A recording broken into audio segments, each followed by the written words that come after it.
Eu não sei se queres pôr aí o quadro, só uma explicação.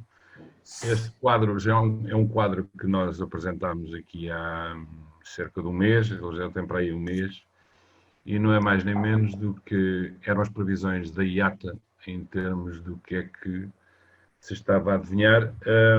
Nós não temos nenhuma bola de cristal, aliás, eu encomendei uma da China, mas não veio com manual de instruções, e o manual de instruções vinha em chinês e eu ainda não consegui decifrar, mas acho que não andará muito longe isto é a visão. Se me perguntarem hoje se continuamos a ter esta visão, é óbvio que não. Uma das coisas que este vírus tem, ele muda muito de estirpe para estirpe, mas e nós também todos os dias somos levados a mudar um bocadinho as nossas previsões e as nossas expectativas relativamente a recuperações. No entanto, esse era o quadro da IATA aqui há um mês, em que dizia, eu não sei se vocês estão familiarizados, os RPKs são o Revenue per Kilometer, passageiro quilómetro.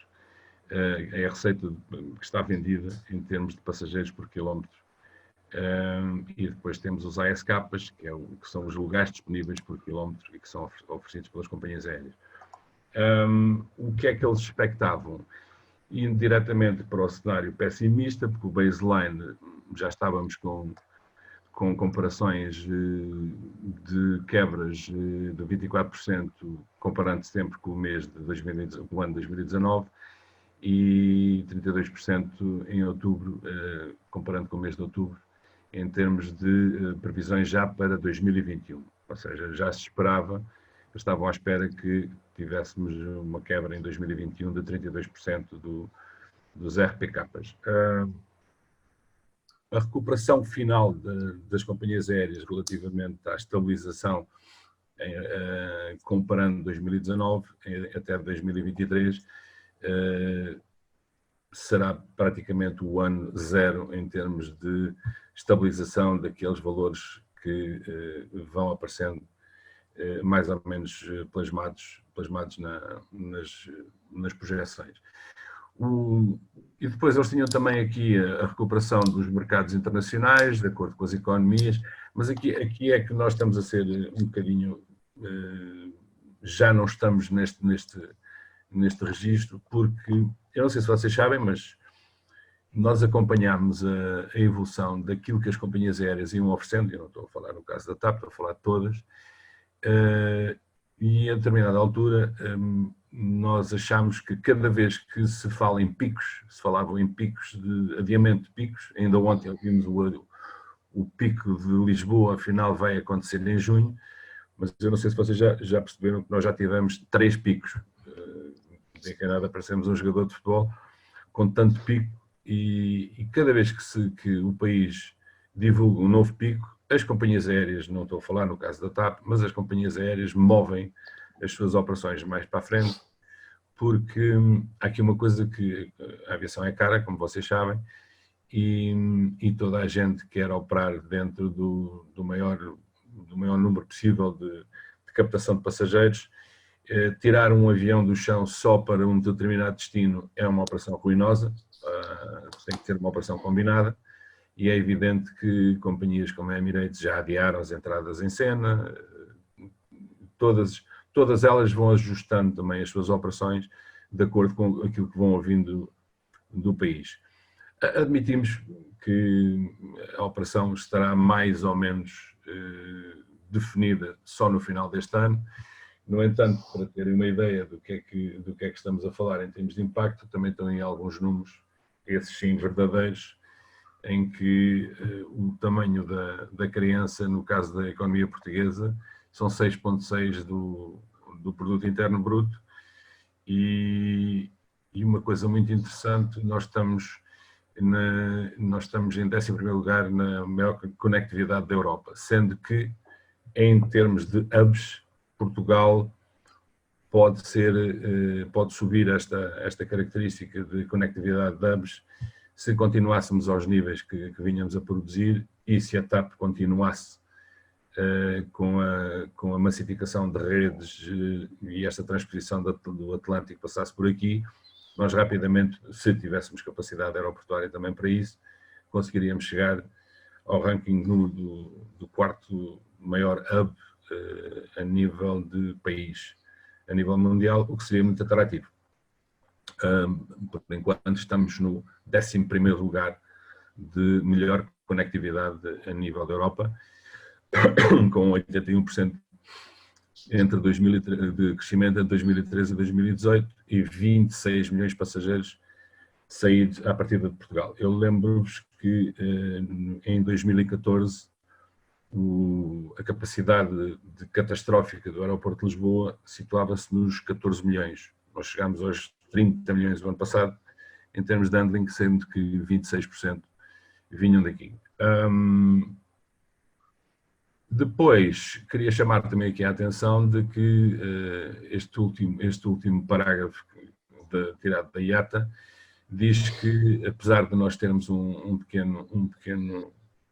país, aliás não é pequeno, porque se o puserem em termos cúbicos, vão com certeza perceber que Portugal é o quarto maior país do mundo, ou o terceiro maior país do mundo, considerando terra, mar e ar.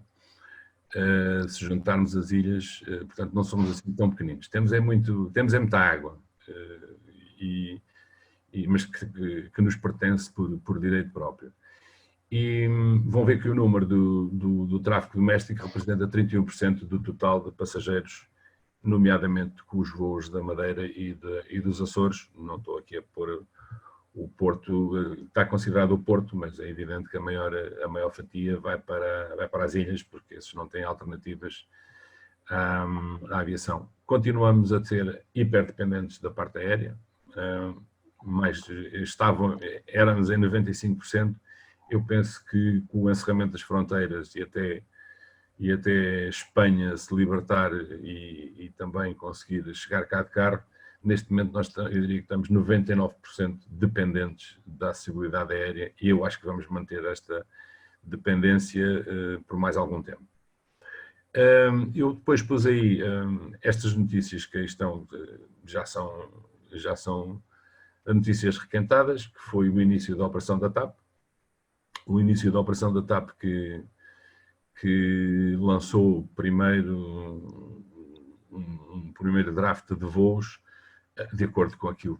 que é a demanda de tráfego. Eu vou-vos dizer que dentro do nosso sistema da Travelport a nível mundial, Portugal estava na 5ª posição, ou seja, nós temos muitas reservas para Portugal, que ainda não estão consolidadas a nível de hotelaria, porque há uma coisa que nós temos que perceber, é que ninguém vem para cá com o problema de voltar para o país deles e ter que ficar de quarentena no próprio país. Ninguém faz uma coisa dessas. E daí é que estão a construir os tais corredores bilaterais, que no fundo não são mais nem menos do que acordos de não quarentena, não reciprocidade de quarentena, e só, por enquanto, só os franceses, se não estou em erro, é que ainda não reagiram favoravelmente a todos os países. Dizem que eles é que vão impor as condições e o país tem que fazer matching com as condições deles, enfim. Cada um faz o que entende, mas é evidente que para os aviões irem para o ar, os passageiros têm que ver que quando chegam ao país de origem, e no nosso caso também, e quando daqui voarmos para outros países, não chegamos lá, ficamos de quarentena, ou quando voltarmos para casa não ficamos de quarentena. Eu acho que isso vai se atenuar e muito rapidamente. Acho que as notícias, por causa do impacto que existe, a visibilidade que existe neste momento sobre esta situação, leva a que qualquer notícia que foi dada há 5 minutos já nem é notícia, mas ela continua a ser dada. Eu vou-lhes dar um exemplo. Nós sabíamos que a retirada da capacidade dos 2/3 dos aviões já estava a ser trabalhada na Comunidade Económica Europeia, 4 semanas antes dela ter sido oficialmente levantada aqui em Portugal. Mas empresas como a Ryanair e a EasyJet e outras tantas, com certeza que já sabiam que a restrição dos 2/3 de capacidade ia ser removida. Portanto, só para vos dizer é que demorou muito mais tempo a dizer que já tinha sido removida do que quando na realidade ela já tinha sido decidida a remover-se. Porque, também não sei se sabem, mas o avião é dos ambientes mais limpos em termos dar, considerando que um A320 demora 2 minutos e meio a renovar totalmente o ar e, segundo aquilo que os especialistas dizem, o vírus não gosta de umidade, como vocês sabem, não há ar mais seco do que a atmosfera de um avião, é super seco, portanto a capacidade de transmissão do vírus, uma vez expelida, é praticamente nula ou muito, muito fraca. Nós seguimos com atenção, por exemplo, a taxa de incidência de tripulantes de cabine da TAP que ficou afetada com o Covid e é praticamente menosprezável, exatamente por causa das condições de higiene natural que existem dentro de um avião. O que é que, a nível global, o que é que nós também assistimos? Assistimos que, na realidade, as companhias aéreas de maior referência, porque agora voltámos a utilizar a expressão companhia aérea de bandeira. Companhia aérea de bandeira, como vocês sabem, já não existe, não há essa denominação. Porque há bandeiras, mas já não há companhias aéreas com a bandeira. Há companhias aéreas para ganhar dinheiro e para transportar passageiros e mais nada. Não há cá companhias de bandeira. Acho engraçada a expressão companhia de bandeira. Mas tirando as grandes companhias, o que nós recolhemos deles foi que, numa fase inicial, seria para eles muito bom que estivessem até ao final de 2020 a operar a 50% da capacidade de 2019, isto de uma forma geral. Apesar de, pronto, o Joel está aqui a fazer scroll das notícias da TAP, mas isso acho que já é público e também se vai ser discutido outra vez este plano, o plano de operação da TAP, não vale a pena sequer estar aqui a olhar para ele. Acho é que, na minha opinião, isto é uma opinião absolutamente pessoal, muito poucas pessoas têm às vezes olham para as coisas desapaixonadamente, no sentido de a TAP faz exatamente o mesmo que as outras, em termos de opera para os destinos que acham onde têm maior probabilidade de atingir os seus fins. E com certeza que não é em Portugal que teria que concentrar toda a sua oferta por uma razão simples, porque precisa de dinheiro também para continuar a evoluir e precisa de se rentabilizar. Recordo-vos que a TAP tem empréstimos a obrigacionistas, em que alguns aforradores, por exemplo, correm o risco que, se a TAP tiver uma constipação, há muitos que vão ter uma pneumonia e não é isso que ninguém quer. Não vou dizer se acho bem, se acho mal relativamente à TAP. As outras companhias aéreas, eu garanto-vos que a taxa ideal de recuperação deles no final de 2020, tendo por horizonte a maior parte daquelas que operam para Portugal, algumas já anunciaram que não vão voltar, nomeadamente as americanas, algumas americanas, que já não estão a considerar prioridade para Portugal, como outras que, com certeza, que vão ajustar os seus voos em termos de frequências e, em alguns casos, atrasar até a exaustão. Recordo-vos que há companhias aéreas, por exemplo, que já tinham os voos de Barcelona para Barcelona, intercontinentais, anunciados e, de repente, voltaram à estaca zero, porque, na realidade, não sentiram que o mercado estava prestes a recuperar. Com certeza que a Paula vai falar nisso, ela sabe muito mais do que eu do número de bilhetes que a TAP tem vendido lá fora e o número de bilhetes que tem vendido cá dentro, e com certeza que é isso que faz determinar a viabilidade ou não de uma companhia aérea. Porque é um negócio muito caro e tem que se ter cuidado com aquilo que se diz, porque havendo dinheiro, claro que fantástico, mas isso... Lá vou para a minha velha máxima da cantora vietnamesa, no whisky, no chanson, porque não há hipótese, não temos ninguém para nos pagar e não queremos acabar daqui por 2 anos com a TAP completamente de rastros, outra vez, e aí sem possibilidade do Estado intervir. Relativamente às agências de viagens e aquilo que está relacionado, e aí sim, isso é o que nos interessa, basicamente. Nós tivemos acesso a um estudo da Black Swan, que falava sobre, na retoma da aviação, o que é que os passageiros, os utentes de aviação, tinham como base em termos de elegibilidade para a seleção de uma companhia aérea. E os resultados foram muito engraçados, sendo que expectáveis, mas que no fundo reforçam, e já vamos fazer aqui a transição depois para o papel das agências de viagens, reforçam nem mais nem menos aquilo que é o Vox Populis, em vez de se estar a discutir se a TAP deve voar mais para o Porto, mais para Faro, para Beja, para o Algarve, para onde quiserem. Eu acho que o que tem que se começar a exigir às companhias de aviação, seja TAP, seja lá o que for, é que olhem para aquilo que se passou no handling, da forma como trataram os passageiros nesta altura de crise, a forma como comunicaram com eles, na forma como a questão da emissão de vouchers, a emissão de reembolsos, os não reembolsos. Acima de tudo, o estudo que diz é que as companhias aéreas de eleição no futuro, e aí o papel das agentes de viagens é muito importante, vão ser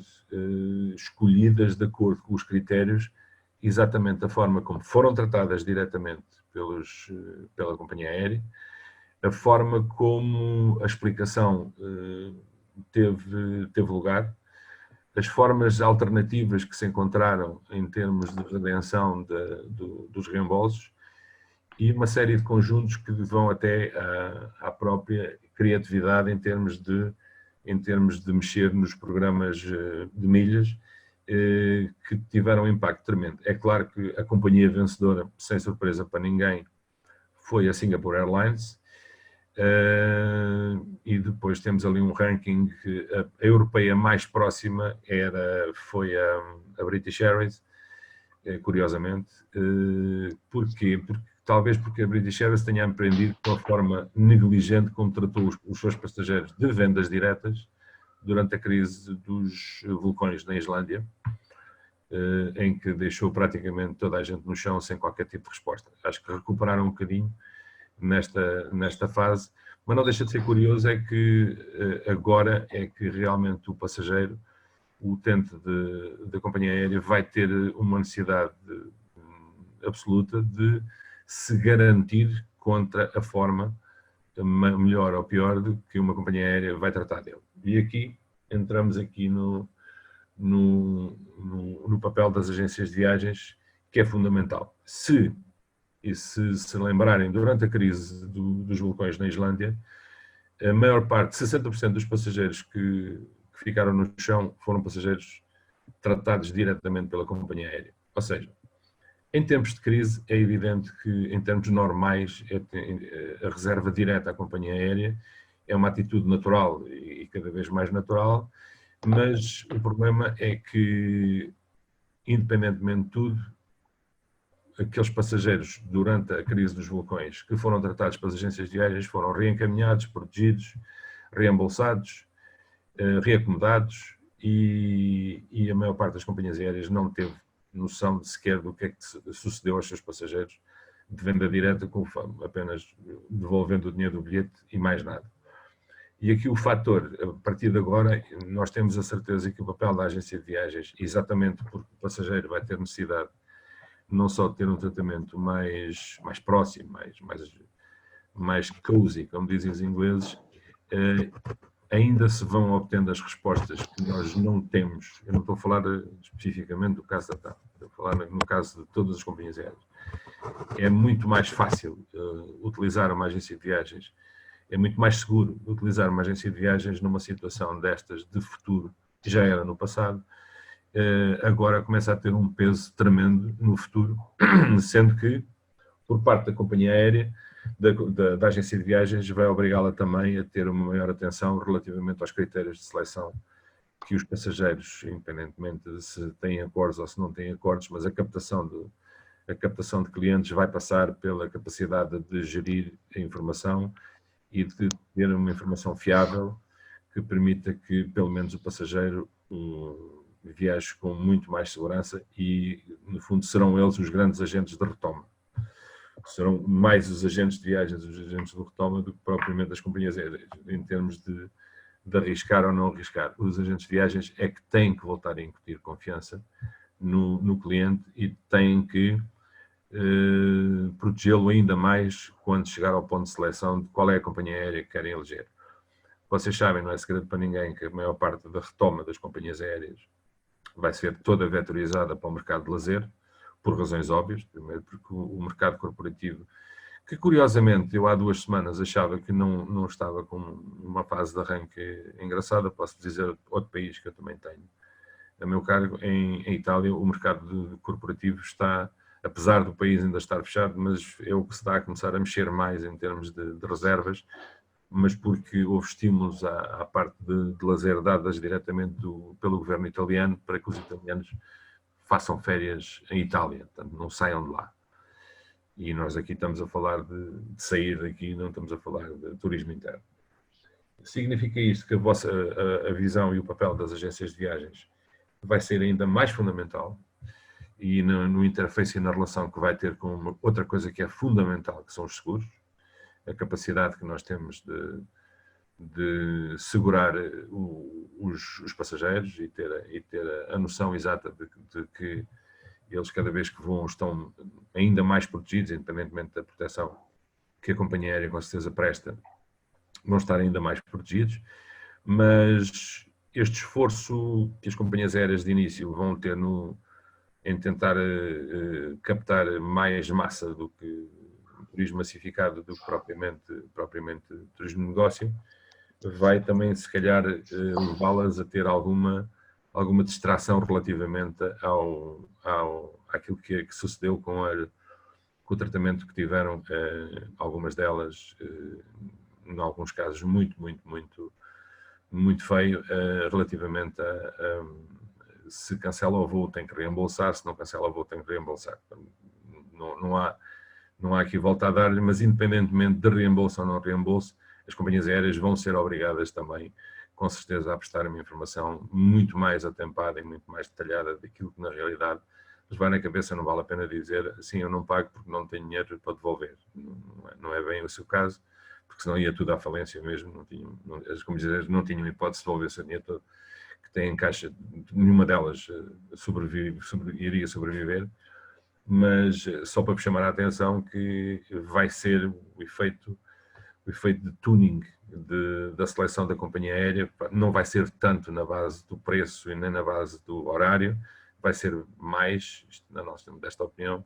vai ser muito mais naquilo que a companhia aérea oferece de garantias, na eventualidade de termos uma segunda vaga, uma terceira vaga, ou outro tipo de vaga qualquer. E acho que o papel da agência de viagens ainda vai ter um impacto maior, pela simples razão de que as agências de viagens têm que aumentar os seus rácios de eficiência. Não podem ficar também à espera do negócio só com base no preço, na melhor oferta. Não, vão ter que juntar, e eu tenho a certeza de que isto vai obrigar as agências a terem uma visão e uma opinião junto do cliente, que não passa só pelo acordo de fornecimento de viagens corporativas. Não, na nossa opinião, qualquer elemento de uma viagem corporativa no futuro, para beneficiar deste paraquedas de proteção que a agência de viagens confere, também vai exigir que a parte de lazer passe a ser tratada com muito mais critério e alinhada dentro dos padrões de serviço que estão definidos para a área do corporate. Ou seja, vamos ter passageiros mais exigentes, mais cautelosos, e eu acho que as agências de viagens aqui têm um papel fundamental na mitigação, é um termo muito em voga, desses receios e, no fundo, juntar e criar também mais oportunidades para não vender só a viagem corporativa, mas também acoplar a viagem de lazer. Isto também vai alterar também um bocadinho a relação com as empresas. Eu tenho a certeza, tenho dado esta nota a alguns clientes nossos. Eu acho que qualquer empresa que trabalhe com uma agência de viagens, agora, mesmo a nível de corporate, vai querer ver o atendedor, vai querer estar a olhar para o atendedor. Nós criámos ultimamente uma facilidade de acesso a estas ferramentas com a imagem, mas o que é facto é que a imagem torna uma coisa muito engraçada. O nível de eficiência aumenta imenso, porque nós não estamos aqui a discutir futebol, não estamos aqui, quando estamos num one-to-one de um fornecimento de serviços ou numa comunicação, estamos efetivamente a produzir um nível de eficiência que não é alcançável através do telemóvel, que não é alcançável, porque há sempre mais qualquer coisinha para dizer ao telemóvel. Eu acho que a evolução da comunicação em termos de fornecimento de viagens de corporativas vai passar pela imagem, ou sim ou sim. Eles vão querer ver, acho que eu como cliente gostaria de quando ligasse para a agência que normalmente trata das nossas viagens, gostava de ver o operador do lado de lá, até para ver um bocado a expressão e facilitar também a venda e o aconselhamento. Acho que isso vai ser uma coisa mais ou menos natural. E a outra coisa que vai ter com certeza um impacto tremendo vão ser os famigerados descontos e prazos de pagamento que as agências de viagens normalmente negociam com as empresas, que têm a ver com prazos de pagamento, em alguns casos, completamente desajustados da realidade, a não utilização de cartões de crédito no nosso país, que no fundo já são créditos de pagamento geridos por entidades financeiras. Eu acho que isso vai ter que mudar, porque a capacidade de endividamento das agências de viagens e a capacidade de prestar garantias bancárias das agências de viagens vai diminuir, como é evidente, e com certeza que os savings e os descontos vão estar intimamente ligados com a forma como se vão liquidar as contas e os prazos de pagamento das contas. Isso vai obrigar também a uma redefinição dos back-office das próprias agências de viagens, para que não ande as famosas disputas entre não, a fatura está errada, a fatura não está errada e com isso ganhamos mais 30 dias. Eu acho que vai ter que existir uma revolução, porque vai ser fundamental a entrada de dinheiro praticamente, se não no ato da venda, pelo menos dentro dos primeiros 30 dias. E acho que as formas de pagamento no futuro vão ter um peso muito grande em termos de definição da relação entre a agência de viagens e a empresa, porque se o cliente final paga direto, why not? E basicamente era isto. O que é que nós estamos a pensar? Que no final de 2019 vamos estar com 40% daquilo que tínhamos de 2020, vamos estar a 40% daquilo que tínhamos em 2019, vale o que vale, daqui por uma semana este número pode mudar. Temos indicadores de que as coisas efetivamente não estão assim tão más como toda a gente apregoa, porque existem reservas, existe interesse. Acho que agora é mais uma questão de políticas e de aceleração de algumas medidas de comunicação, de algumas medidas de que nos permitam alargar ainda mais a operação aérea,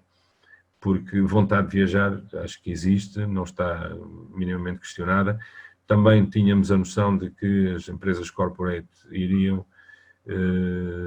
talvez as multinacionais sim, e sei que estão aqui pessoas de multinacionais. Por exemplo, no nosso caso, nós só iremos mesmo retomar a nossa atividade de viagens para outros países um bocado mais tarde do que estávamos à espera, do que inicialmente prevíamos, e eu acho que as multinacionais estão um bocadinho mais cautelosas, porque normalmente têm as suas viagens cobrem várias geografias. Portanto, são estes três fatores, e deixar-vos apenas com a imagem de que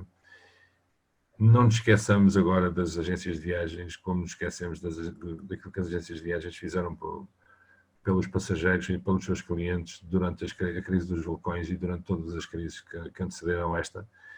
sem dúvida, que se alguém disser que sabia ou que previa, é mentira, ninguém. Mas o que é bom nós já vamos passar esta sem qualquer espécie de dúvidas, e eu acho muito difícil conseguirmos ter algo mais difícil pela frente, e no meio de tanta coisa negativa, eu penso, como dizia Winston Churchill, que aos que choram os que vendem lenços. Nós já chorámos, e acho que está na altura de começarmos a vender lenços, apesar de ainda uma grande maioria dos portugueses e de alguns agentes de viagens e de algumas companhias aéreas acharem que os lenços servem apenas para nos assoarmos.